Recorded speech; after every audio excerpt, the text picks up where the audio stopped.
আমি কাটাতে চলেছি আগামী 7টা দিন 20,000 পাউন্ড মাটির নিচে। এটা এখনো পর্যন্ত আমার করা সব থেকে ভয়ানক জিনিস। ঠিক আছে, সময় হয়ে গেছে, আমাকে জীবন্ত কবর দাও। ও, এটা তো ভয়ানক। এটা খুব ভয়ঙ্কর হতে চলেছে। এটা বেশিরভাগ মানুষের দুঃস্বপ্ন। ও মাই গড, এই মাটি ফেলা দেখে আমার ভয় লাগছে। সাবধানে থেকো। মাটি ফেলে দাও। ও মাই গড, আমার মনে হচ্ছে ওপরটা আমাকে ধরতে হবে।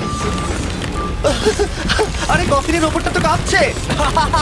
আমি আগামী 7 দিনের জন্য এই কফিনের কাছে আমার জীবন সঁপে দিচ্ছি। শুধু প্রার্থনা করব হঠাৎ করে যেন এটা ভেঙে না পড়ে। এবং অবশ্যই এটা বলার কথা নয়, কিন্তু বলছি এটা 100% রিয়েল। এবং আমি সত্যি কথা বলছি, আমার ধারণাই ছিল না এটা কতটা কঠিন হতে পারে। এবং এর সাথেই চ্যালেঞ্জটা অফিসিয়ালি শুরু হয়ে গেল। এবং এখানে আমি বন্দি থাকতে চলেছি আগামী 7টা দিন।